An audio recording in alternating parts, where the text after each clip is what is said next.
So let's get started here, because I hear that there are quite a few people online who are eager to hear me confess. I think this is actually the first time I've confessed a lot in public. This is the first time that I'm confessing in front of an online audience, and I have to say it's a little bit intimidating. You know, confessing is something that I'd like to do one-on-one, not in front of many people live and remotely. I guess I have to remind myself of the American proverb, the more you confess, the more books you will sell. So let's get started. First confession. When I started teaching at Harvard University, that's a picture of me teaching, and I have been teaching at Harvard for a long time. I joined the faculty in 1984, so I've been teaching essentially over 30 years. When I started teaching at Harvard, I never asked myself the question, how am I going to teach? It's kind of strange, right? Because when you start something new in your life, that should be really the first question you ask yourself. It was perfectly clear in my mind what I was going to do, subconsciously, right? I mean, it was not even something that I articulated in my mind. I was going to do to my students what my professors had done to me, lecture. This is actually a picture of me teaching at Harvard as an assistant professor. It's a very old picture. It was taken BC, before computers. As you can see, I'm using an overhead projector. Now, in my own self-defense, I think we all tend to do that. We tend to project our own experiences onto the world around us. And I thought, naively, that I had learned physics by sitting in a room not very different from the one in which I taught, listening to my professor's lecture. And in turn, I'm sure that they thought that they learned physics because of their professors lecturing back. And in turn, they did the same thing, all the way back to this person teaching at the university in Bologna a long time ago. This is actually from an illustrated manuscript that was published in 1435. And look at the similarities between that scene and the scene on the picture I just showed to you, down to some details that are pretty amazing, like this guy here who is sleeping in the bottom left. Of course, the way we dress has changed, but there is not that difference between that picture in the illuminated manuscript and the type of spaces we teach in and the type of space I got to teach in when I was an assistant professor. Now, something really interesting happened. What happened was that very quickly, I was receiving signs that I was doing the right things. What are the ways in which we evaluate teaching? I can think of two of them. One is the end of semester questionnaire where we ask students to give feedback. I'm sure you do the same thing in Poland, right? Well, as an assistant professor at Harvard, I was asked to teach the course that none of my colleagues wanted to teach. Physics for pre-medical students. These were not students who wanted to learn physics, no. They already hated physics before they came into my classroom, and you know, they tried to postpone physics as long as they can, but it was a requirement, or it is a requirement, to get into medical school. Most of my colleagues didn't want to teach that course because at the end of the semester, they would tend to get very negative ratings. Not so for me. I got a 4.5 or a 4.8 on a 5-point scale. So clearly, the students liked me as a lecturer. Now that's one metric. The other metric is to look at our students' exam performance. I was educated in Europe, in Holland to be precise, and in Europe there's actually no distinction in the way physics is taught, but in North America, if the students are pre-medical students, we offer generally an algebra-based course rather than a calculus-based course. So it's, in a sense, if you want, watered-down physics. Coming from Europe, I'd never learned about that distinction, so I taught my pre-medical students a full-blown calculus-based physics course. And I could give these students, who were not going to be physicists, some pretty tough problems I wasn't sure I would do well on under the pressure of an exam. But by and large, the students did well. So in short, they did well on what I considered difficult exams. They liked me as an instructor. Obviously, I was doing the right thing.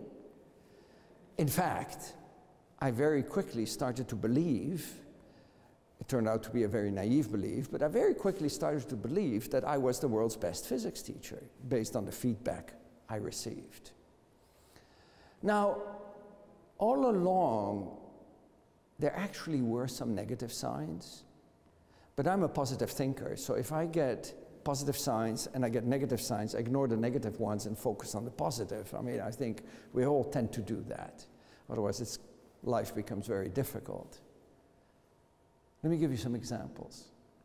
Each year, in spite of giving me these high ratings, some students would write on the bottom on the comment section of their evaluation form, "Physics is boring," or "Physics sucks."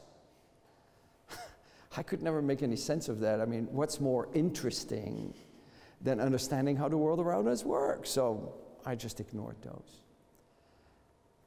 But the same thing happens when I go to a party and people ask me what I do for a living, and I tell them I'm a physicist.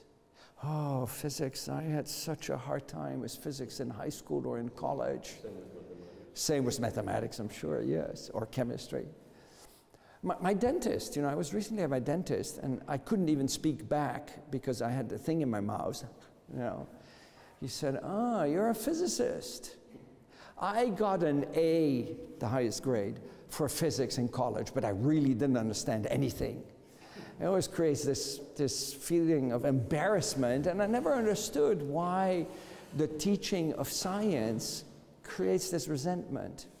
So, for many years, I focused on the positive, and I just went on to continue to teach that way.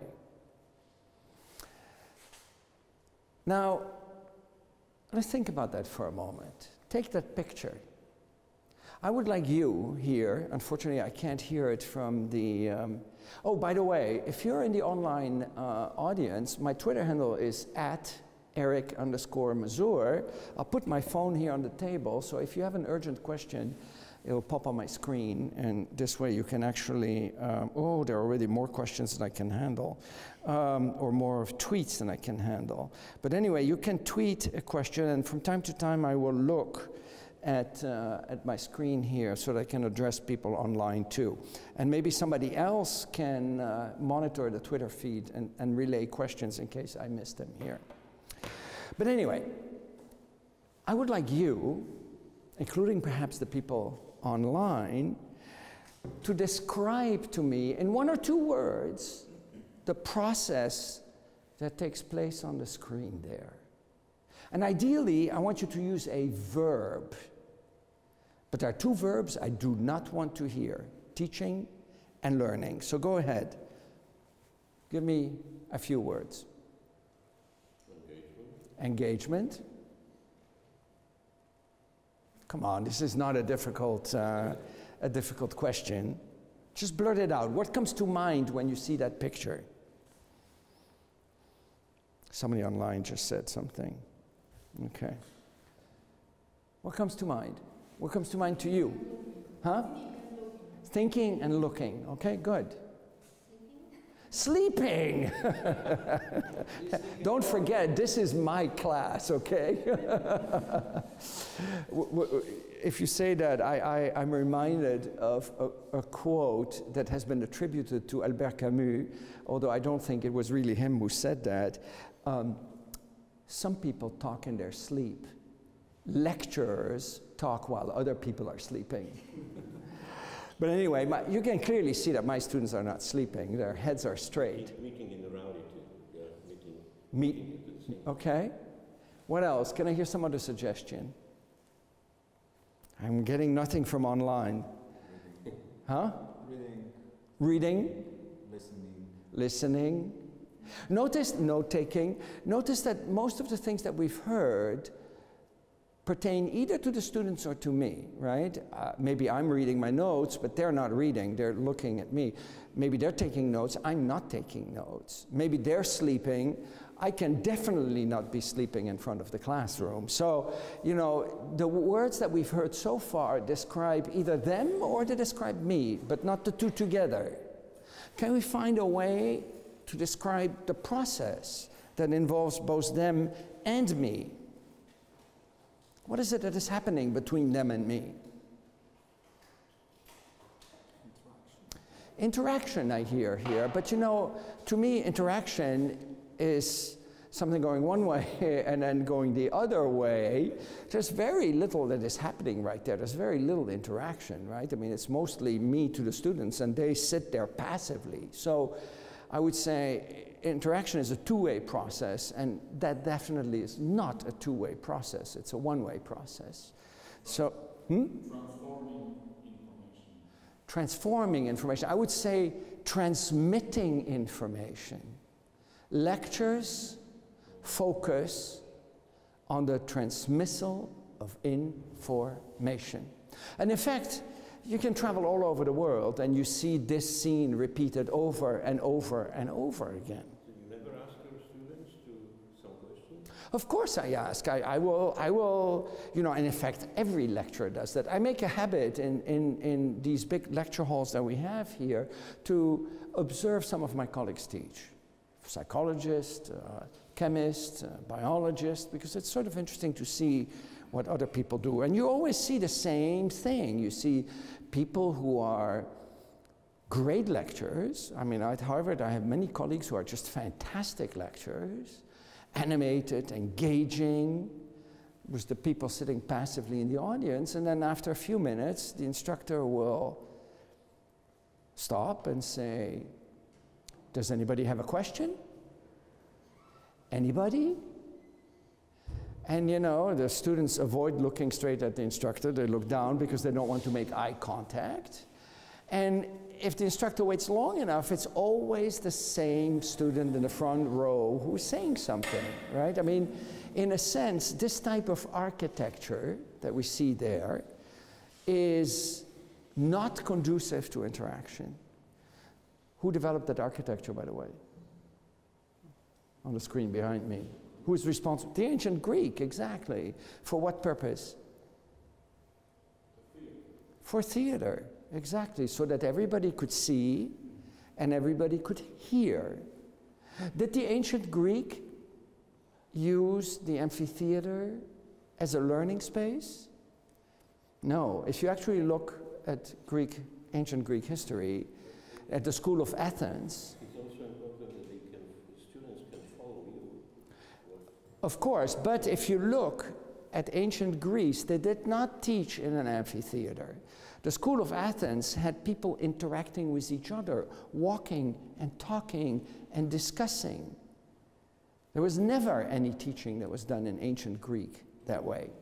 But with the scaling up of education in the 1100s in Europe, starting with Bologna, people started to adopt the performance space as a learning space. And I think in some sense, that's when education derailed, because it became like a spectator sport. And it turns out you don't learn by listening, you learn by doing. Now, you know, my students had already pointed out very early on in my teaching career that I was focusing on the transmission of information. You see, I just told you that I never asked myself how to teach when I started teaching. What was the question you think did come up in my mind? Not what, but? No, sorry, not how, but what. I'm giving the answer away. I'm getting tired here. The question that did come up is, what am I going to teach? So I went to a professor who had taught this course before, and I asked him that question, and he said, oh, in this course, we've used the book by Halliday and Resnick. Some of you may know that book because it's been a classic all around the world for a long time, for probably more than 50 years. So I was also told that in the US, and this was somewhat of a surprise to me coming from Europe, that in the US, students buy the textbook. I mean, frankly, when I was a student in my introductory course, why would you buy the textbook if the professor is presenting the content of the textbook to you, right? So took notes, exactly. But anyway, I was told that my students would buy the book and that I had to make sure that the bookstore had enough copies of the book in stock. So a month before I started teaching, I went to the Harvard Coop, which is our bookstore, and I said, be sure that on September 15th, you have 150 copies of Halliday and Resnick in stock. And as I walked back to my office, I thought, wait a minute. If I have the book and they have the same book, then what do I do in the classroom? So I went back to my colleague, I knocked on his door, and I asked him that question. And he said, oh, don't worry. There are lots of different physics textbooks. And he showed me a shelf full of textbooks that he had collected over the course of his career. And I started looking at the books, and very quickly I found the perfect book. It was perfect for two reasons. The first reason was it was different from Halliday and Resnick. So at least I was not regurgitating the content of the book that they had bought. But that was not the important reason. The important reason was the book was out of print. So the students couldn't get a copy of that book. So for every lecture, I used my secret book to prepare lecture notes, which in class I would project on the overhead projector, or I would write on the board behind me. Now, because my notes were different from the textbook that the students had bought, at the end of class, as the students left the room, they could pick up a photocopy of my lecture notes. Now, why do you think, why did I hand them out at the end of class and not the beginning of class? To their attention. So they would pay attention, but isn't that already admitting that there's a problem? I mean, why force the students to get the information out of my mouth if they could have gotten the same information from the notes? That question never came up in my mind. But you know what happened? What happened was that at the end of that first semester, about half a dozen students or so wrote in the comment section of their evaluation questionnaire, Professor Mazur lectures straight from his lecture notes. Hello? I mean, what was I supposed to do? Develop another set of lecture notes to lecture from that was different from the lecture notes I handed out to them? I mean, I was livid. These ungrateful students. But you know, the students had a point. I was focusing on the transfer of information. Anyway, I ignored that sign and continued to do what I always did. I should really have listened to my students. Now, if you travel around the world, and I travel a lot, and you observe how people teach, this scene right here is repeated everywhere on the globe. Whether you go to Chile, or China, or Poland, look at the lecture hall I was presenting in this morning, or North America, or Africa. It's amazing. All over the globe, people focus on the transfer of information. In fact, it starts in primary school, that you see all of these nicely arranged benches forward-facing, and the arrangement is focused on the teacher who delivers the information.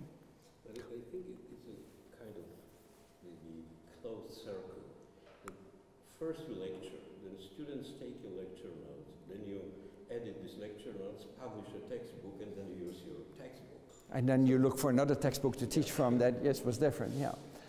But let me ask you a question, which sort of follows up on this remark about there being a circle between developing notes, writing a textbook, and so on. If you take this picture, this approach to teaching, which is global, you could very well ask yourself, is that what education is? Is education simply the transfer of information? I mean, that would not be a crazy question, right? Because if you were to do a study about the approach to teaching and learning all around the world, that's what you see happening. We don't have clickers here, so what we're going to do is we're going to use our hands. We're going to use a low-tech technique. I'm going to ask you a question. This first one has just two choices, either 1 or 2. I'm going to count to 3, and then you all are going to put your hand on your chest with either 1 or 2.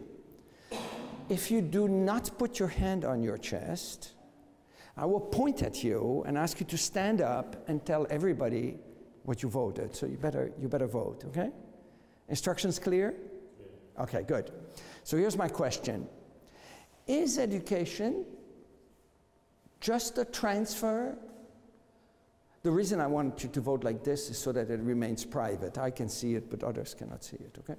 So is education simply the transfer of information? 1, yes. 2, no. So think about it for a moment, and I'll count to 3, and then you put your hand on your chest. Ready? Is everybody ready to vote? 1, 2, and 3. Okay. Okay, well, you are not voting. Well, okay, you can keep it private. Okay, good. So, unfortunately, I cannot see what people online vote, and there are some people. Somebody needs to monitor the Twitter feed for me. It's hard for me to speak and read at the same time. So if there's something interesting, right now there's not anything yet. Oh, I see somebody votes online. That's good. That's great. So I would say there's an overwhelming majority for 2 here. I saw only 1 or 2 ones, and I won't reveal who that is. And that's typical. Typically, I get, around 95% 2 and maybe 5% 1. So let's first talk about the 1. If you're a teacher and you voted 1, you're about to lose your job. Warning. Because let's imagine for a moment that education were just a transfer of information. I mean, I know most of you don't agree with that statement, but let's imagine for a moment. If education was just the transfer of information, what would be the logical thing to do in the 21st century? In fact, it's already happening. If education is just a transfer of information, what should we do? Remove teachers, but we need to replace them with something. What? I beg your pardon? Computers or e-learning. That's right. Film it, put it online, right? I mean, just put the information delivery online. Film the best teacher for physics in Polish, in Chinese, in Russian, in English, in French. Put it online. In fact, it is already happening.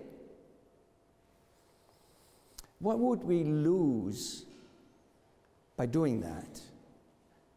I mean, we would lose our jobs, of course, but in addition to losing our jobs, what would we lose? But I already said, how much interaction is there? I'm trying to interact here with you. It's not easy, right? Because why is it not easy? Because you sit down in these seats with the mindset, I am going to listen to Eric. The same way you would sit in a theater or in a cinema or in a concert. The space is not conducive to interaction, so I think you would lose very little interaction. Every person is different, right? And we need a sort of a guidance. What is our thinking, whether we are right or wrong? Absolutely, but why couldn't you get that from online? I mean, I've looked at some TED lectures that are a lot more inspiring than any course I've ever taught taken at the university. So you can still get that inspiration by looking at your own pace. In fact, I would argue that there's an advantage to looking at it online, because you see, when you're sitting in a lecture, there's actually no time to think. Imagine for a moment that you're sitting in a lecture, mathematics or physics or chemistry, and the professor says something and you think, I got to think about that. I don't understand it. If you're very courageous, you raise your hand and you ask a question, but most students, 99.9% of the students don't do that. So the other thing is that your mind might start wandering. Let's think about this. When I do this. But as you start thinking, you're no longer listening. Our brains did not evolve to do two tasks at the same time, two cognitively demanding tasks at the same time. We either think or we listen. So what mostly happens in the class, for example, have you ever had in your class a student raise his or her hand and say, "Professor, could you please be quiet for 5 minutes? I need to think." For 5 minutes? Okay, I thought so. But you know, if you really need to think in a cognitively meaningful way, that's what you need to do. Online, you could actually pause the video and think. Or if you read a book, think about you reading a book on mathematics, physics, or whatever.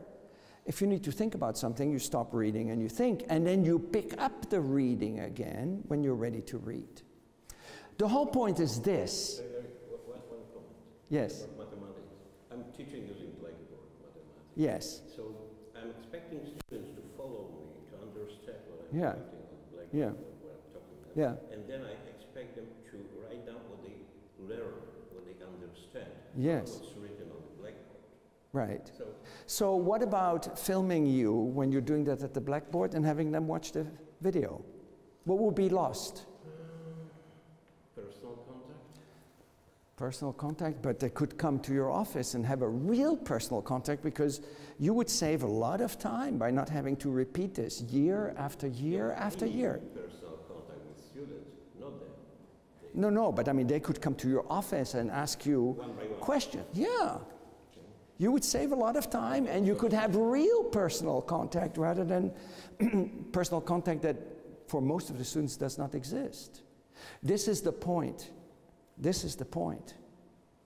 If education is just a transfer of information, we're not doing the right thing, because we should basically deliver the information using books, using video.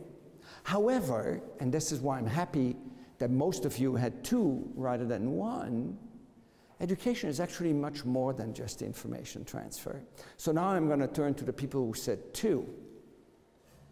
What more than just information transfer is education? Verification of the understanding. What was the first word you used? Verification. Verification of understanding, okay, which I would put as assessment in general. But before we get to assessment, something else has to happen. Critical thinking, okay. What else? Inspiration, although I would argue that I can get a lot of inspiration from reading, I can get a lot of inspiration from watching something online. Here's what I think is critical. What is critical, you know, it's not just that the learner opens his skull, you put the information in, you close the skull, and then you wait a little bit and you regurgitate the information. Unfortunately, a lot of education is that way. You know, and I'm a product of Europe, and I know that actually a lot of my education followed that pattern. Give me the information, I cram it in my head, and on the exam I repeat that same information back. But what is actually critical about education is that you make sense of that information, that you extract from that information the knowledge, the mental models that permit you to apply what you've learned in a new context. A context you have not seen before. How many of our students are comfortable doing that? You change the context of the problem, they raise their hand and they say, we've never done this before. Well, if you had done it before, it would no longer be a problem, by definition. It just means that you haven't really learned. That's what it means. So I think education is not just the transfer of information, in addition to that, it's the assimilation of that information. Piaget would have called it accommodation of the information. Having the aha moments. Oh, I get it. Now, I've often asked myself, where did that happen for me? Where did it happen for you? Did it happen while you were sitting in a room like this, listening to people talk? Maybe occasionally, but I think most of the time it happened outside the classroom, when you were looking over your notes and thinking, trying to make sense of the information. But you see, we became professors. We were dedicated to our disciplines. Most of our students will not be professors in the discipline we teach. They will not have that intrinsic motivation to have the aha moment outside of class. It actually took a long while for me to discover this. I happily continued to do this for years and years and years. My classroom, you know, precisely what you said actually. I demonstrated to my students, I did experiments, I solved problems on the board. It was like a Hollywood show. And I got my high ratings and I thought, I'm a terrific teacher. Then after 7 years of teaching, just before I got tenure at Harvard, I read an article in the American Journal of Physics that claimed that students learned next to nothing in their introductory physics courses. I was very skeptical. This was a professor at the Arizona State University who had developed a test that had 30 questions that were testing students' knowledge of the concept of force. Force is a very basic concept in physics. To the non-physicist here, you know, you start with motion, then you do force, then you do momentum, work, energy, and so on. Basically, force is like the foundation on which physics is built. If you do not understand the concept of force as embodied in Newton's laws, physics doesn't make much sense. And he claimed that if you took his test, which was basically a collection of 30 word-based questions. I'll give you an example in just a second. No equations, nothing, just words. And you gave those questions on the first day of a physics course, and then repeated it at the end of 1 year of physics, you saw no difference. I thought, no way, you know, not at my institution, but I'm a scientist, so one of the things I've learned is not just to make statements, but to actually, you know, collect data. So I thought, you know what? I am going to try this on my students. It was too late to test at the beginning, but I thought, you know, we're at the end of the semester, almost at the end of the semester, so they should get close to 100% on what we did in week 1. Let me give you an example of a question. A heavy truck and a light car collide head-on on the highway. Is the force exerted by the heavy truck on the light car, A, larger than that of the light car on the heavy truck, B, the two forces are the same, C, the light car exerts a larger force on the heavy truck than the other way around? Now, all students in an introductory physics course can recite Newton's third law. You may have heard of it. Action is reaction, or the force of object 1 on object 2 in any interaction is the same as the force exerted by object 2 on object 1. In equation, F(1,2) equals F(2,1). But something magical happens when you replace 1 by heavy truck and 2 by light car. The students completely forget about Newton's third law, and all of a sudden they're convinced that the heavy truck exerts a larger force on the light car than the other way around. I thought, no way. So I gave it to my students at Harvard, the top 0.5% of students worldwide, right? Because we get our students from all over the world. And within 5 minutes, my life was changed forever. There was one student who was sitting in the classroom who raised her hand, and so I walked over to her. She looked at me, and she asked me, Professor Mazur, as I should say in Polish, how should I answer these questions? According to what you taught me, or according to the way I usually think about these things? You're laughing about it. I don't think it's funny at all. I had no idea how to answer that question. And by the time the test had been completed, it became clear that I had a big problem in my class. Yes, they were able to solve problems. Yes, they were able to use calculus to calculate problems that I found difficult. But they did not understand the basics. They were simply operating like robots, so to speak, solving problems using procedures without understanding the basics.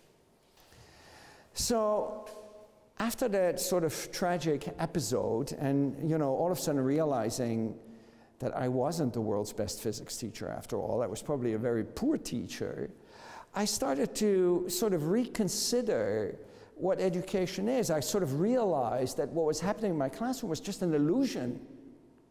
I was delivering information, I was showing how to solve a problem, they memorized how to solve a problem. On the exam, I just saw a reflection of that memory, but I wasn't really teaching them any fundamental understanding. And that's why my students were not able to apply it in the new situations. That's why they were resisting being tested in a context that they had not experienced. Not that long ago, I was actually giving a talk at a university south of Boston. Very good, very, very good university. I won't name any names. Let's say it's in Connecticut. I won't be more specific than that. And I was giving a talk in the physics department, and after my talk, one of the physics professors came to me and said, I had something really interesting happen in my classroom. He was teaching physics to engineering students, and he wanted to make physics relevant to his engineering students, so he was using the context of baseball. I mean, there's a lot of physics in baseball, right? Trajectories of ball, collisions between balls and bats, runners running. So in class, he would use examples from baseball. On the homework, he would give baseball problems. On the midterm examinations, he would put baseball problems. At the end of the semester, he was preparing the final exam, and he realized he had run out of baseball problems. So he put some football problems on the exam. Professor, we've never done any football problems before. You're laughing about it, but again, right? If you cannot transfer what you've learned from the context in which you've learned to a new context, you have not really learned. We want our students to stand on our shoulders. We want our students to solve the problems that we cannot yet solve. We want the generation that we educate at an institution like yours or like mine to address society's problem that this generation cannot solve. Well, if we only train students to be comfortable with the problems we have solved, it's a miracle we can advance at all. So anyway, from that moment on, I started to think of education as a two-step process. One is the transfer of information. I think we all agree, no transfer of information, no education, right? I mean, you have to transfer information first. But that's not enough. The learner has to make sense of that information and develop the aha moments. Oh, I get it, internalizing the information. In the traditional approach to teaching, the one that's used, still mostly globally, step one takes place in class. And then the students are sent home in order, to make sense of it. It worked for us. It worked for us. But as I said before, we were motivated to continue because we went on in our disciplines. When I say us, I mean faculty, teachers. So if you ask yourself which of those two steps, step one or step two, is the hardest one, I think, I'm not going to take a vote, but I think we'd all agree it's the second part that is hard. So it's kind of ironic that we take care of the easy part, and we tell the students, you take care of the hard part. We should really tell the students, take care of the easy part, I'll help you with the hard part. And that's actually exactly what I decided to use. I decided to sort of invert this and tell my students, read the book before coming to class. Or actually, I had a lot of recorded lectures. I said, you know, watch the lecture. I can repeat the lecture for you if you want, or I can write the book on the board if you want, but it's much better if I help you understand the material.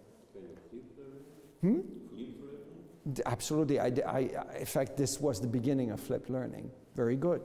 I didn't call it flipped learning back. This was in 1991, so almost 25 years ago. And but this is what gave rise to flipped learning. Yeah. Unfortunately, the flipped learning movement focuses on step one. To me, step one is the easy part of education. I want to talk about step two, and then we'll go back to step one. Let's talk about step two.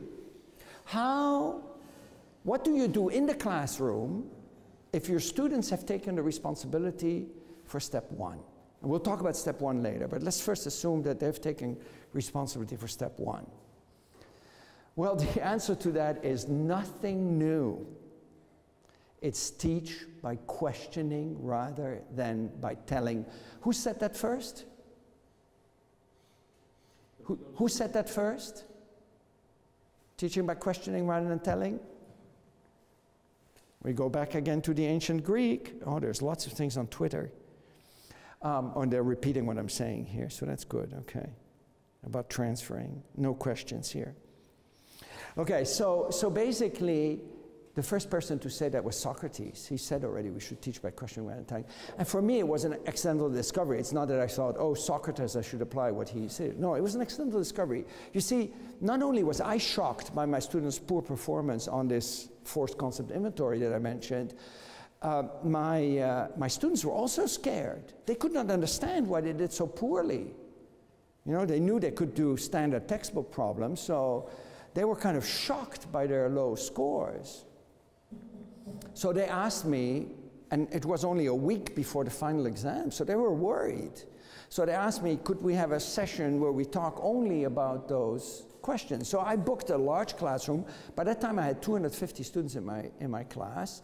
I booked it, and between 7 o'clock and 10 o'clock at night, I went through every single question. And I remember coming to this question of the heavy truck and the light car. I thought, that's easy, Newton's third law.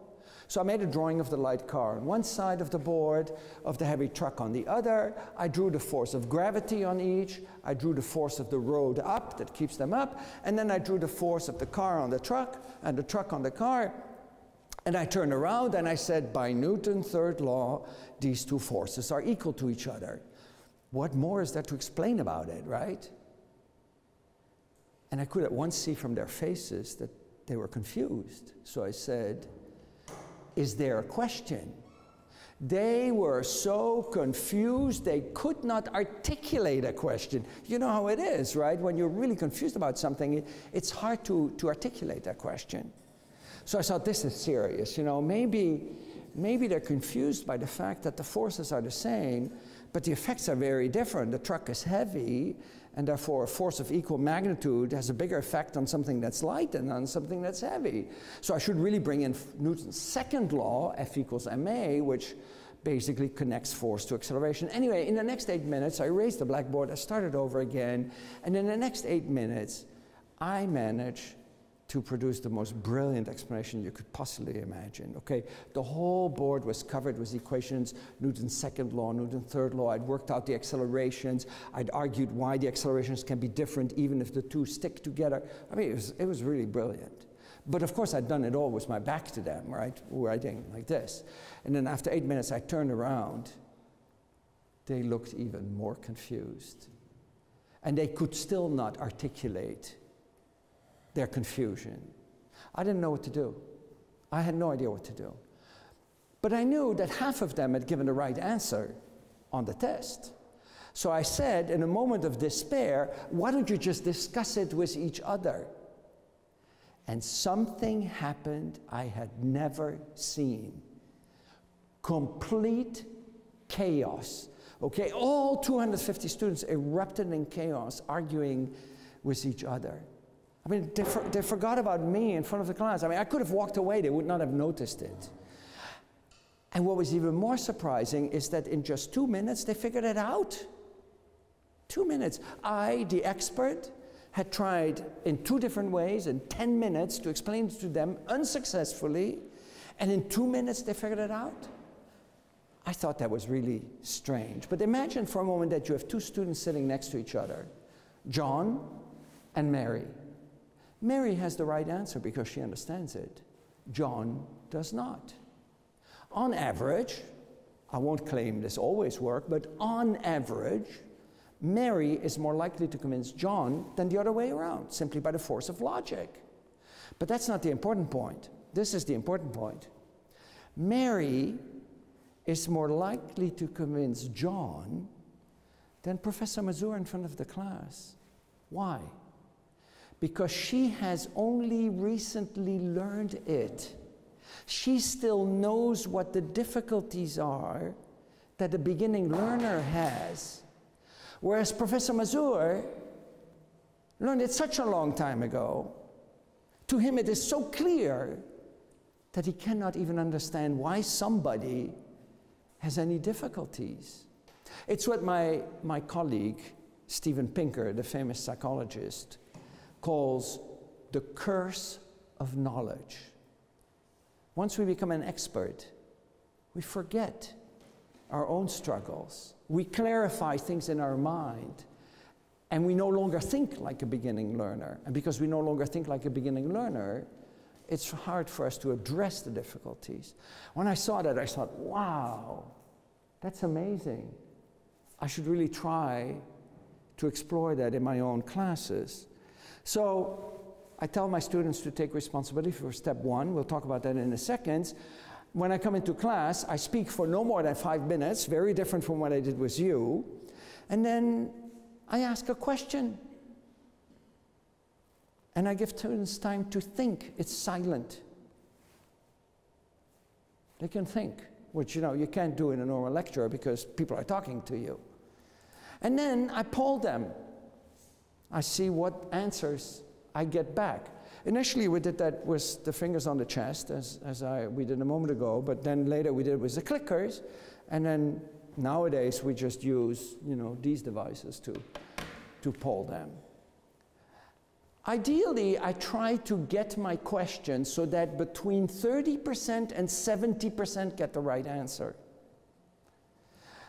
If that happens, I ask them to find a neighbor who has a different answer and try to convince that neighbor that they're right and he or she is wrong. Right? In other words, if you're going to have to do that in just a second. If you turn to one side and the person has the same answer, don't talk to that person because, you know, you're not going to differ in opinion. Try to find somebody who has a different answer so that you can argue about it. Students, you have to tell that to your students too, by the way, because they're very happy to talk to somebody who has the same answer, even though that answer could be wrong. And then if you have between 30 and 70% right in the first poll, you see large gains.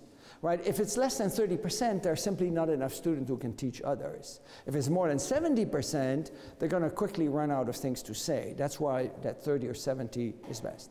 Then an explanation, which can either be provided by the students or by me, and the cycle repeats until class time is finished. And of course, the learning, the aha moments, the, oh, yes, I get it, happen during that discussion. Let me show you a little video of how this works in practice.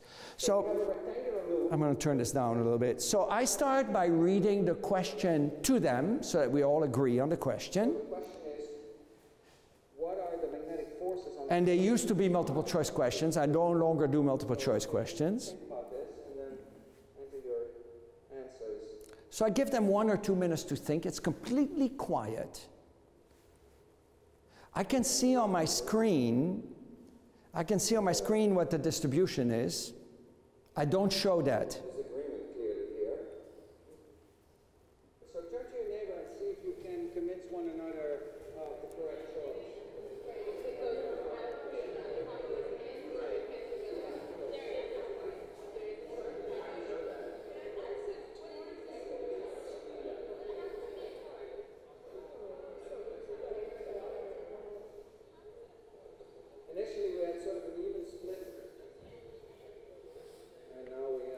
And you saw a huge gain there. It went from 50-50 to actually 90%, 10%, and that's not unusual. You also probably saw that one student go, oh, you can actually, this is what is the most gratifying way of teaching that way. You will actually see the students go, oh. I mean, some of that, oh, might happen when you lecture, but for the majority of the students, it will not happen by simply listening. Do you want to try it? Yeah? Want to try it? Did you all read, I had the people from Pearson distribute 2 paragraphs about thermal expansion. Did you read that? No? I'm just kidding. It's a joke.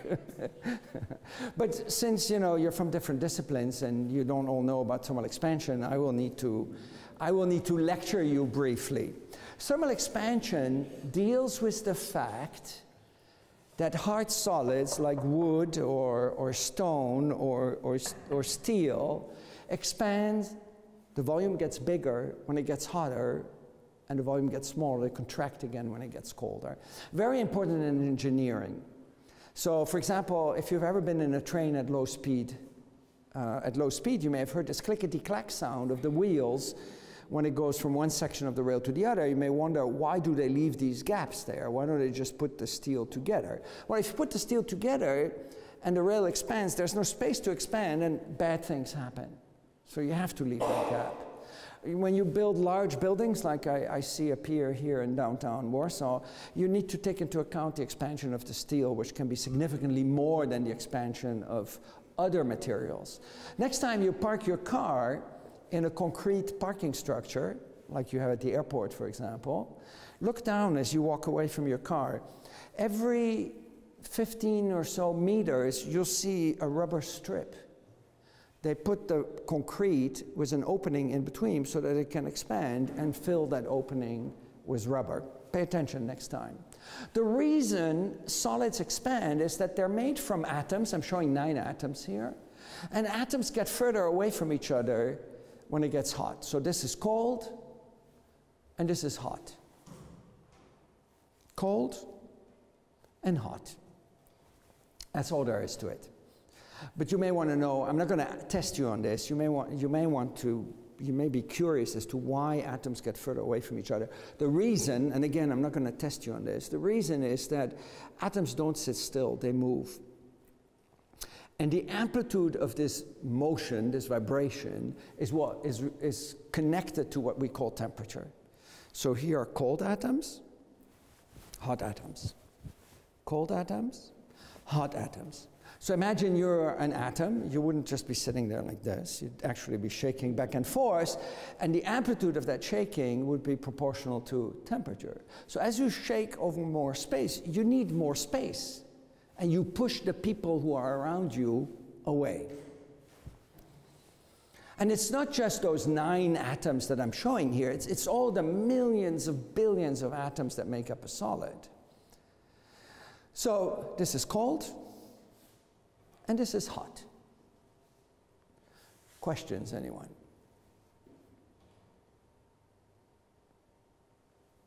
I knew I was a good lecturer, so thank you for reaffirming what a brilliant lecturer I am. There's no questions. But you see, I'm not going to hide this and then simply ask you, when solids get hotter, they expand because A, the atoms get further away from each other, B, they stay the same distance, C, they get closer together. No, because that would be me delivering information to you and you delivering that same information back to me.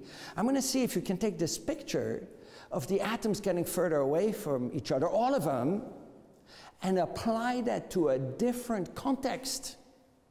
So you better ask me questions. Cold and hot. Very good questions. Excellent. Thank you. Usually it takes a while before somebody asks that, so thank you very much.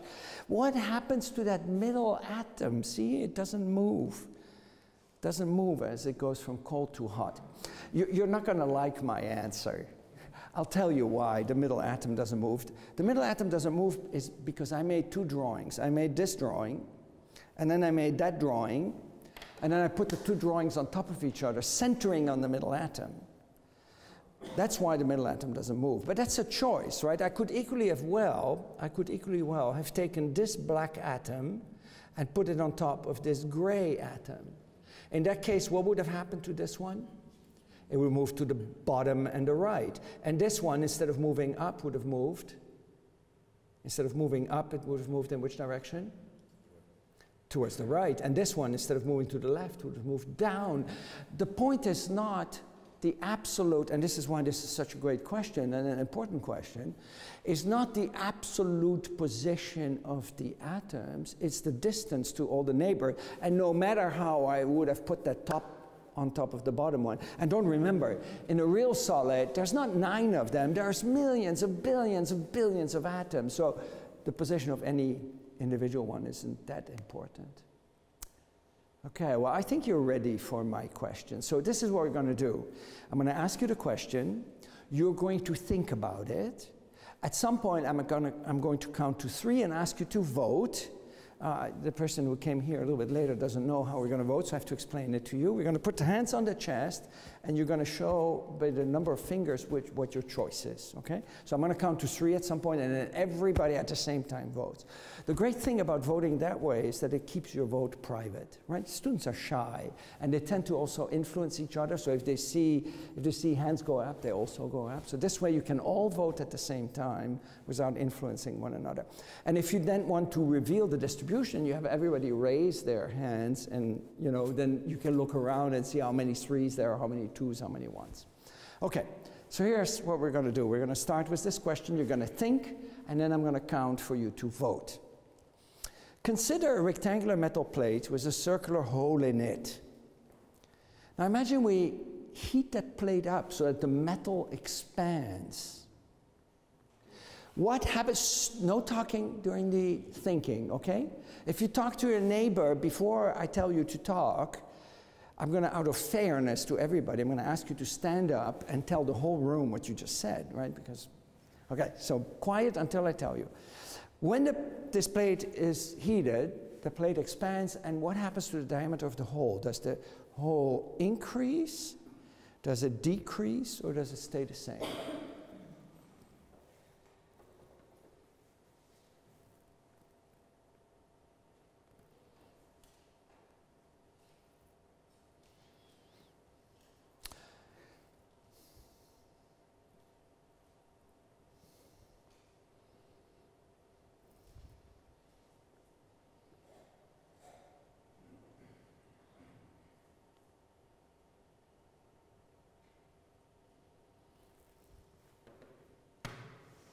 Who wants more time to think? It's perfectly fine if you want more time. Just wave at me and I'll give you more time. Okay, so at the count of 3, I want everybody to put their hand on their chest and indicate 1, 2, or 3. 1, 2, 3. And keep it there so I can look, okay? Okay, keep it there for a moment. Okay, we have a broad distribution, but they tend to cluster. Okay, so your goal is now to find somebody who has a different answer and to try to convince that person. Okay? So ask the people around you what they have, and then find somebody who has a different answer. Okay, go ahead. Talk to each other.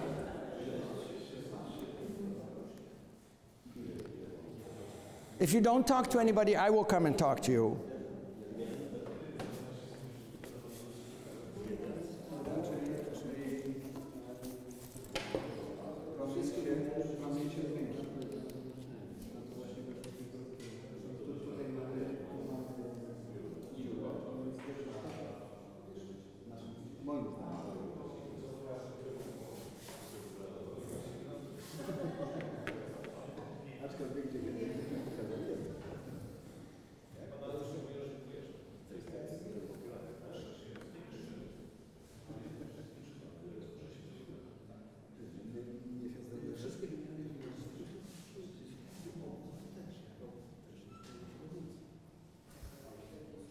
So your task is to find somebody with a different answer, and if you've convinced that person, find somebody else. Go ahead.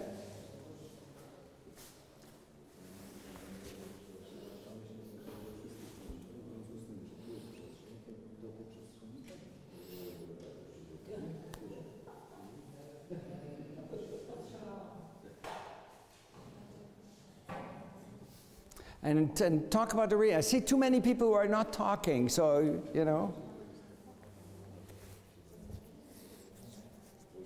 And you're not allowed to call somebody else to ask to answer.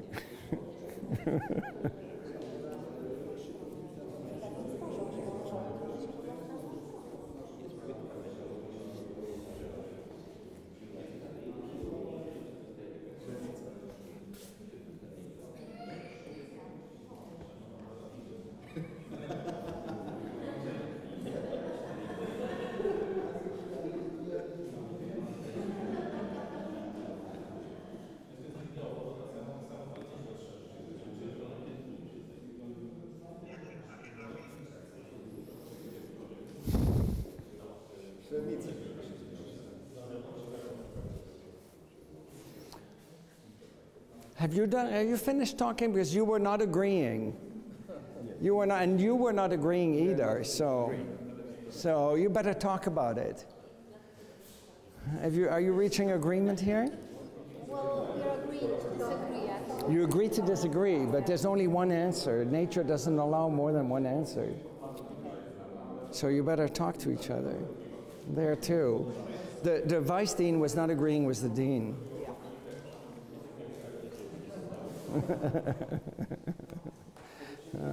Okay. So look at that. You all got engaged here. And you know, the interesting thing is the larger the audience, the better this works, because you know, you have much more noise and much more active engagement. And I'm sorry for the people online. If you're watching alone, you got probably very bored because you know, there's nobody to talk to. I should have given you advance warning. Imagine that instead of asking you this question, I would have given the same little lecture I did before, but then instead of asking you the question, I would have said, let's now apply this to rectangular metal plates with circular holes in it. If we take one of these plates and we put it in the oven and we turn the temperature up, the plate expands and the diameter of the hole will, I'm going to keep you in suspense a little bit longer. You know, you would have been sleeping through it. I mean, what is more boring than rectangular metal plates with circular holes in it, right? And in a sense, you've already made my point by showing engagement. It's much easier to get people engaged this way than by just asking questions, asking people to speak up. And in a sense, you know, it shows how easy it is to engage the human mind.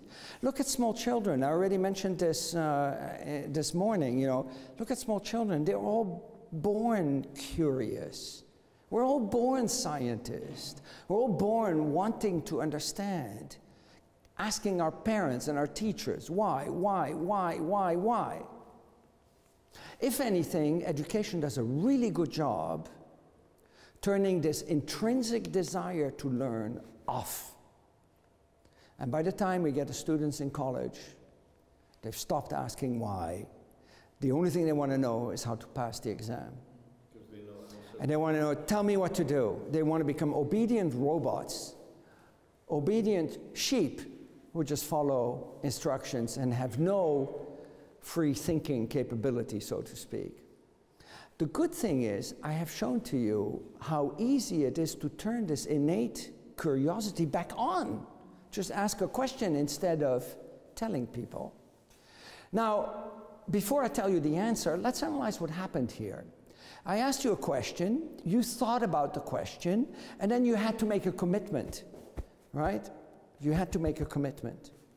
And after you made that commitment, you had to externalize your answer. You had to turn to somebody and say, I chose, And something interesting happened. I could see it. I didn't listen. I can't even understand Polish, so I don't know what you were saying to each other. But I noticed that many of you were actually gesticulating or making drawings on a piece of paper. All of a sudden, it was no longer the answer that was important. It was how you got to the answer, the reasoning that led to the answer. In a sense, this permits you to bring the thinking back into the classroom. But most importantly, point 4, you became emotionally invested in the learning process. If I were to tell you now, oh, sorry, I got to go, I have an appointment, and walk out, you'd come running after me, asking me what's the answer. Well, before I can give you the answer, you have to vote again. So please indicate what you now believe to be the correct answer at the count of 3. 1, 2, and 3. Everybody. Everybody, everybody, everybody. Vote, vote, vote, vote, vote. Okay. Okay, okay. I have bad news for you. I have bad news. You should really have done the reading before coming to my lecture, you know. I thought I gave a pretty clear lecture. And you thought so too, because only after a long, long time, he finally asked a question, but nobody else wanted to ask a question. So you probably thought I gave a very clear lecture and everything was clear. Only 2 people gave the right answer initially. 2. You're professors. I don't know if they're physicists or not, and I won't reveal who they are. They probably know. So in a sense, by voting that way, you made a very important point. Because essentially, you told me, Eric, your lecturing sucks. Which is actually the point I wanted to make. It may have seemed clear to you, but in reality, you really hadn't had time to think about it yet. Now, when there's only 2 people who get it right, that means there's not many people in the audience who can teach others. The correct answer to this question is, look at that, everybody's looking at me. There's not one person who's texting or tweeting. Okay, the correct answer is, could I have a drum roll here? Number 1. And I'm happy to report that after the discussion, there were far more number 1s than before, but still not a majority. Now, I'm sure that you're thinking, your mind is thinking, why is it 1, why is it 1? I'm not here to teach you physics, but let me quickly spend a minute to explain to you why it's number 1. Imagine that you have a jar of marmalade in the refrigerator. It's a glass jar with a metal lid. The metal lid is a ring and a plate, right?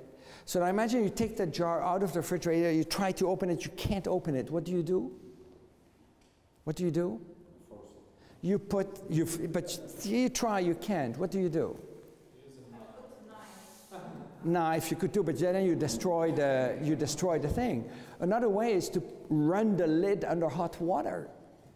The ring expands, the hole gets larger. You say, well, you didn't ask about a ring. Okay, let me try another way. Let's imagine we have a plate, no hole. There's no hole in it. Now we take a pen and we draw a circle. So now we have a plate with a circle. Can you imagine that? Plate with a circle. We put the plate with the circle in the oven. We turn up the temperature. The plate expands.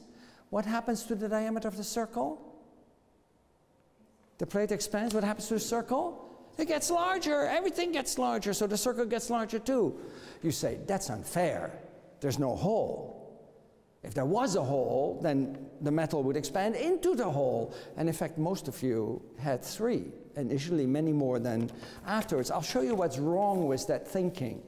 Imagine that we go outside, and we hold hands, and we form a circle. Can you imagine that? We're all holding hands, big circle. Each of us is an atom at the edge of the hole. Can you imagine that? Okay, now we step in towards the center of the hole.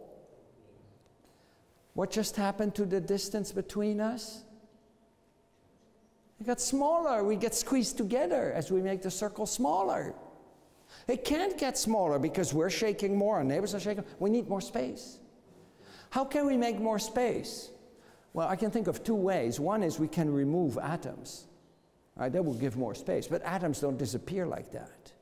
The only way to give each of us more space is to make the hole larger. You won't forget that.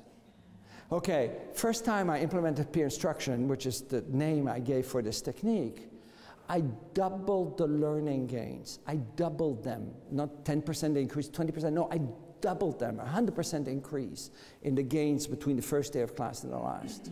And by improving the questions I asked in class, I was able to triple it after a few years. So higher learning gains and much higher retention. And in the 25 years that I've done this, the method has been adopted by people teaching calculus, chemistry, astronomy, humanity. It's been way beyond what I would ever have imagined. So I want to briefly end by talking a few minutes about the transfer of information. How do you transfer information effectively? I can just tell my students, here, go read this before you come to class, but how do I know they're actually going to do it? So what I did in the beginning is I thought maybe I should use video. I should ask my students, go and watch the recorded video that I gave last year, because this year's class is not going to be that different from last year's class. And in fact, edX, Coursera, Udacity, they all follow that model. But I've discovered very rapidly a couple of things. One is, if you look at the video, the transfer pace is set by the video. Now, you can pause a video and think, but it turns out students don't do that. You know what they do when they watch a video lecture? They put the playback speed at 1.2 or 1.3. They do the opposite. Also, if you watch a video, you're still passive. You're just sitting there, taking the information in the same way you sit in front of a television. Also, it turns out that if you look at students' viewing habits, it drops critically. Towards the end of the semester, students watch the first minute and then fast forward to the end, and then they hope that it is enough to get into the lecture. And also, it's an isolated individual experience. So essentially what we're doing is we're moving this out of the classroom so that we don't see it. But we can't count on the students actually learning from watching a video online. So then I thought, Gutenberg already solved this problem 500 years ago. We have books. And books have an advantage, namely one is the transfer pace is set by the reader. But if you read a book and your mind drifts, you stop reading. And then you can reread or start reading again when you're ready to read. Also, your brain is much more active while reading than while watching TV, because there's a certain cognitive load in decoding the written word. But it's still an isolated individual experience, and there's no real accountability. How do I know if I tell you to read a chapter that when you come to class you will actually have read it? And then suddenly, a few years ago, it suddenly became clear to me what I needed to do. Because basically what I wanted was every student prepared for every class. That's what I wanted, without any additional effort from me. And then it became clear what I had to do was to turn the out-of-class component also into a social interaction. So we unveiled, actually, a few months ago, a platform that is basically a social document annotation platform. The students receive the textbook electronically, and the textbooks permits them to highlight and annotate the text. However, if I annotate something and you read the book too, you can see my annotation. So you log in through your social profile, Facebook or Twitter, and then as soon as you log in and other people are logged in too, you see their pictures from Facebook or Twitter here, but it opens a chat window. I can type, I don't understand this. And if somebody else reads this, can say, well, the students can basically teach each other asynchronously. So after a while, the page is marked up and you can click and you can see a discussion between the students. One student says, knowing that objects can exert electric forces on each other, blah, blah, blah. And then another student, BW, I removed their pictures for confidentiality, assuming the object is exactly, and so on. So they basically teach each other asynchronously online. They're not reading the textbook alone, and they don't have to read it at the same time, but they can interact about it, helping each other understand the text. If they really want to, if you want to know the answer, if you're really curious, you can click that little button there, which then turns green, And other students can also click that incrementing a counter. It's like Facebook like, but then instead of like, it means, yeah, I want to know that too. And then if somebody posts an answer that helps you, you click that gray checkbox and it becomes green. And other students can also click it. This is an answer that helps me. So you can quickly navigate a textbook with these thumbnails, but you can also look at all of the questions and you can see which questions have not, all of the annotations, pardon me, you can see which questions have not been answered and which ones have been answered. So you can learn from other students who are reading the book. What happens if somebody answers a question when you're not online? Well, if you're not online, you either get a text message on your phone or you get an email. So for example, here it says, a few seconds ago you asked this question.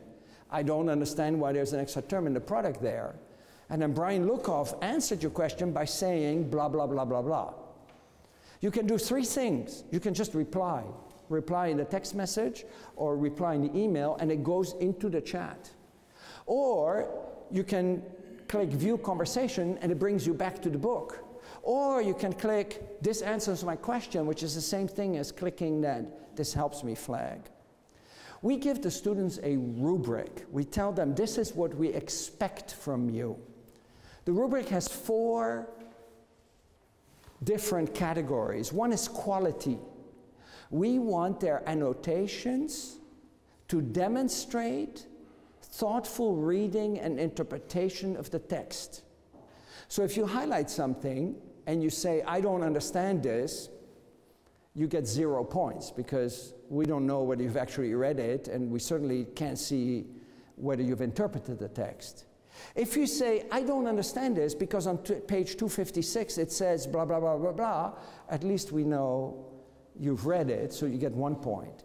If you say, I don't understand this because on page 256 it says blah, blah, blah, blah, and I thought that, and you reveal your thinking, you get 2 points. So the students get an annotated page that actually explains to them how the grading works. It shows real annotations, and it shows how they would be evaluated. So that's the first criterion. The second criterion is that we want a minimum of 10 thoughtful annotations per assignment. And then we want them to be on time. They have to be before the class, not after the class, because then they're not very helpful anymore. And the last one is that they have to be distributed. What did we discover? We found that the students would annotate the first 3 pages and then say, I'm done. Same thing as with video. So now the annotations have to be distributed through the entire chapter. With this rubric, and we've tried this with a number of universities, both in the US and in Europe, and very different universities from Harvard, large state schools. We've even had a couple of high schools tested. We now get 20,000 annotations in a class of 60 students in 1 semester. 20,000 annotations. In other words, the students write more than the author of the textbook. Now you may wonder, how do you process that? Well, here's the good news. It is fully automated. We use a combination of machine learning and big data analytics to actually completely automatically grade them. I wish I could give you a demonstration, but it's really amazing. We have a higher accuracy with machine learning than you have when you have 2 different humans graded by hand. A little bit higher, not a lot higher, but a little bit higher. So students can see, you can see how different students, this is in my class, which is why I had to hide their names. But here, for example, you can see a student who put 16 annotations. 12 of them were submitted on time. The average quality of the top 10 annotations on a scale of 0 to 3 was 1.8. Here it shows the distribution of the annotations on a scale of 5. 5 means completely evenly distributed. 0 means clustered on 1 page. So this was oops, pardon me. And based on that, the grade for that assignment was a 1 on a 3-point scale. But it gets better than that, because now we can connect the in-class and out-of-class, and I think you made a remark to that point. Because basically, for me as a teacher, there's actually a lot of value in those annotations because it's like a window into the mind of my students. I can find out what questions come up in their mind, but I don't have the time to read 1,000 annotations. I don't know about you, I certainly don't. But you can click on a button and the system will generate what it calls a confusion report. It will take the 3 main questions that created the most confusion in the reading. The 3 main subjects, sorry. So here it is, right-hand rule, direction of magnetic field, and Earth's magnetic field, and it shows examples of the type of questions that students have. So I can walk into my class and I can say, thank you for your thoughtful annotations. I read them and there were really a lot of good questions. Here are the 3 subjects that you had the most questions about. Right-hand rule, I don't show it like this, but I put it on a slide. Right-hand rule, direction of magnetic field, Earth's magnetic field. Let's look at some of the questions you had. Cut, paste. And now imagine you're a student, you've read the book, you've asked this question, and now you see the professor address that question in class. And in a sense, I use the student's question to seed the discussion in the classroom. So what are the motivating factors? One is there's an intrinsic motivating factor. If the students do the work, they get to interact with each other. And learning is a social process deep down. Secondly, there's a tie-in to the in-class activity. If I express what I don't know before class, there's a good chance that either some of my friends will help me or the professor will help me in class. And then, of course, there's also an extrinsic motivating factor, which is the assessment, but that's fully automated. It doesn't take you or me any effort. Here's what one of my students wrote to me. I think the perusal app and notation system is way better than reading a textbook normally. I've been reading for almost 4 hours now and haven't gotten bored. Haven't gotten bored because of the interaction. Isn't that marvelous? Most of my students used to, skim the book. Now they actually read because they interact. Probably they spend too much time on it because it's almost like a computer game now. Here's what a student at Ohio State wrote. It makes the book fun to read. All the other students on my floor are disappointed their professor isn't using perusal and they don't read the book. Here is an interesting graph, and I need to update this graph with the latest data. But this is as we were changing our rubric, fall 13, spring 14, and now I have also data from this year, which are probably even better. This shows the percentage of the students versus the number of the chapters that they missed out of 17 chapters. Notice that close to 70% was the latest rubric, misses not a single chapter. Misses not a single chapter. Right? I mean, you sometimes get sick or whatever. So if we add to that the students who miss 1 or 2 because they're sick or have other obligations, that's as close, I think, as you can get to the theoretical maximum. And that makes us, pretty close to this every student for every class. So I want to end here by telling you the following, by summarizing it. Education is not just about transferring information. It's about forming mental models, forming habits of mind, the habits of mind that advanced our careers, critical thinking, as you said earlier on. It's not about getting students to what we do. And I think the only way to actually accomplish that is to actively engage them, both in the class and outside of the class. And I've sort of shown you 2 ways in which that can actually be accomplished. If you want a copy of these slides, I haven't been able to upload them because the internet in my hotel is really bad, but I'll try again when I get back. You can, from that URL, you can download the slides, and I'll be happy to address any questions you have. Yes, and the online audience can also pose questions, addressing it to my Twitter handle, and I will quickly look at it. Yes? How does Catalytics come? Okay, so we voted, so I showed sort of high-tech platform for the out-of-class component. And by the way, if you're interested in it, the software is free. I mean, if you want a commercial textbook through the software, we need to make an arrangement with the publisher, but the software is free. What about the in-class component? We used a low-tech approach, and no. By software, you mean the software itself or a platform? The platform. The platform is totally free. Yeah, yeah, including the automatic grading, but if you want to adopt a commercial textbook, you have to buy the textbooks through the platform, although it's an e-textbook, so it's cheaper than a bound textbook. So everybody, in a sense, gains from using this. But let's talk about the in-class component, because basically, when you did this, you provided feedback to me. And when I started developing peer instruction and the flipped classroom model in 1991, that's the only thing I had. There were no clickers. But I've always loved technology, and I expressly did this hands on the chest, this low-tech version, because I wanted to make it clear to you that it's not the technology, it's the pedagogy. Right? There are a lot of people who use technology, but most technology in education is simply old wine into new bottles. And this type of interaction is really based on the pedagogy. But anyway, in 1993, we started using calculators to get feedback from students. And then in 1998, an alum of the School of Engineering at Harvard developed the first wireless clicker. And then 10 years later, there was a whole zoo of clickers and many different manufacturers. And, you know, I've heard yesterday that even a number of places here in Poland use clickers. And I noticed something really interesting. What I had started as an attempt to change the pedagogy became completely focused on the technology.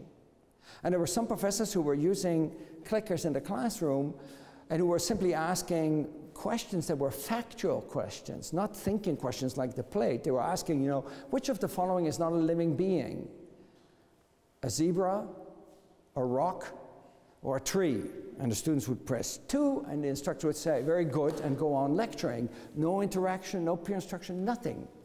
And of course, then you don't improve the teaching at all.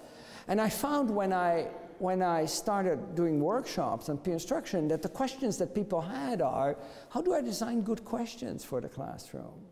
How do I optimize the discussions in the classroom? How do I manage time? None of those clickers provide any answer. So that's when I started developing learning catalytics, which has now been purchased by Pearson. And the idea was to use intelligent algorithms to improve the questioning and also to use consumer devices so students could use their own devices. You don't have to buy a clicker that doesn't do anything except answering questions in class. You can use your cell phone or your laptop or your tablet. Let's start with one of the biggest limitations of clickers, which is also the limitations of putting hands on your chest, which is that you have to have a multiple choice question. I don't know about you, I'm not a big fanatic of multiple choice questions because many multiple choice questions can be answered by reverse engineering and by elimination. But the problem is if you have buttons A, B, C, D, you have to ask multiple choice questions. So learning catalytics permits you to ask non-multiple choice questions, many different types of questions. Let me show you one, and you know, if we had time, I'd show you a live demo. But for example, you could show the students this picture of Oahu, one of the Hawaiian islands. And if you look at this, you can see that parts of the islands are dry and others have vegetation, and you can see the clouds form on one side of the island. And you can actually see also from the ocean where waves are. And you could ask students, what is the direction of the prevailing winds in the Pacific?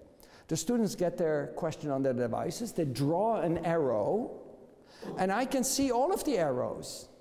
Green if it's correct, red if it's incorrect. And then I can tell the students, talk to each other and convince each other that you're right and he or she is wrong. For example, this is a question that I asked before as a multiple choice question.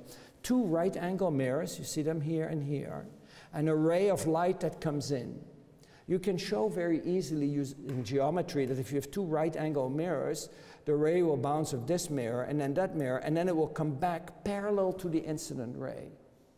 When I wrote this as a multiple choice question, It was easy for me to put down the right answer. But what are plausible wrong answers? I didn't know. So I just put some random answers there. With learning catalytics, no problem. You let the students answer the question. You collect all of their answers. Wow. Do you see that? A lot of students think it's coming below the horizontal. Then you have them talk to each other, convince one another, just like you did, and you find that afterwards, far fewer students get it wrong. Initially, only 50-some% got it correct. At the end, 73% got it right. Students teaching one another. Same thing with mathematical expressions. I mean, I wish we could do it, but you can just enter mathematical expressions. Now, mathematics, you know, you have to be careful, right? Because let's say that A plus B is the right answer, right? Then A space plus space B is also the right answer. Or B plus A is also the right answer. Or A plus 2B minus B, I mean, it would not be the logical way to answer, but it is right. Or A plus B plus sine 0 is also correct, right? Or e to the power natural logarithm of A plus B is also correct. I mean, it would not be the way I would answer it, but it's correct. So there are many ways of expressing the right answer. It has a full-blown mathematical interpreter so that it actually can handle those questions. Anyway, you can have students draw graphs. There's the logarithm, what is the derivative of the logarithm? They can draw these graphs, and you can at once see all of the different graphs. You can superimpose all of the graphs so that you can see what the common misconceptions are. And the great thing is, on the back end, there's huge data analytics, because ultimately, you see, it's about human interaction. It was very interesting. There were only a few people who had the right answer, but after this, there's the hole in the plate, but after the discussion, the other people who had the right answer were sitting very close, not surprisingly, to the people who had it right the first time. And I noticed that students in the classroom tend to choose their discussion partners not based on what might be the optimum interaction. No, they tend to sit next to their friends, next to the people they know, next to the people they feel comfortable with, and often not learn optimally, right? Here's a question, for example. This is a multiple choice question, and you can see that initially 61% got it right, eventually 83% got it right, but I thought rather than seeing it this way, wouldn't it be nice if we could see it geographically? And notice this is before discussion, and notice that already there are lots of C's sitting together. C is not the right answer, A is the right answer. When these C's talk to each other, they're not gonna help each other, right? Because nobody has the right answer. So, you know, you look after and you can still see the C's all get the same wrong answer because they've been talking to each other. So I thought, you know what we should do? We should let the system manage the pairing. So with learning catalytics, I can control the discussions in the classroom. Students answer, and then the system decides, oh, Peter should talk to Mary. So at the bottom of your screen, you'll get a message say, please discuss your answer with the name and where that person is sitting relative to you, even if you don't know the person. Oh, hi, I'm Eric. Oh, you're Brian. Why did you have this different answer? So it basically controls the and we can find, we got data that we can actually increase the learning significantly. Anyway, that's the slide you already saw. So that's what learning catalytics is, and I'm sure that the people from Pearson who are here will be happy to give you a demonstration if you actually want to see a live demonstration. And if you're interested in perusal, they'll go to perusal.com. Perusal, P-E-R-U-S-A-L-L.com.